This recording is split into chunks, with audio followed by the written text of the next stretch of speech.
முத்து சோளத்து வேலை ஒரு வழியா முடிஞ்சுதுங்க. மதியானம் மணி 11:30, 12 மணிக்கு தான் ஆரம்பிச்சேன். ஒரு 2 பெட்டி வந்தது. அரை வெயில் தான். ஏற்கனவே வந்து 3 பெட்டி அள்ளி குட்டான் போட்டுட்டோம். இன்னைக்கு ஒரு 2 பெட்டி அள்ளி எல்லாம் குட்டான் போட்டுட்டோங்க. சோளத்து வேலை வந்து முடிஞ்சிருச்சுங்க.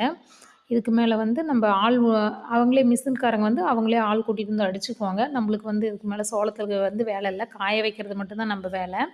காய வச்சுட்டு வந்தோன்னா, மூட்டை பிடிக்கிறது குமிக்கிறது மட்டும் தான் நம்ம வேலை. அவங்களே வந்து மூட்டையும் பிடிச்சிட்டு போயிருவாங்க. இதுக்கு மேல நம்மளுக்கு வந்து கொஞ்சம் வேலை கம்மி தான். எல்லாமே குட்டான் போடுறதுக்கு மணி 4 மணி ஆயிடுச்சு. 4 மணிக்கு மேல தான் போயிட்டு, ஆட்டுக்கெல்லாம் தட்டு அறுத்து கட்டிட்டு, குட்டி போட்ட ஆட்டுக்கு மட்டும் கொஞ்சம் சிறுகீரைலாம் முத்தி போயிருந்துச்சு. அந்த கீரையெல்லாம் புடுங்கி ஆட்டுக்கு போட்டுட்டு, அவங்களுக்கு சிறுகீரையா இருக்கும். அப்படியே நின்னுகிட்டு பார்க்குறாங்க. ஆட்டுக்கு எப்படியோ தட்டு, சிறுகீரைலாம் புடுங்கி போட்டுட்டு, இளநீ ஒரு 20 இளநீ அறுத்தோங்க. அதையும் உழவர் சந்தைக்கு ரெடி பண்ணி வச்சுட்டோம். புளிச்சக்கீரை மட்டும் இன்னும் புடுங்கல. இதுக்கு மேல தாங்க புடுங்கணும்.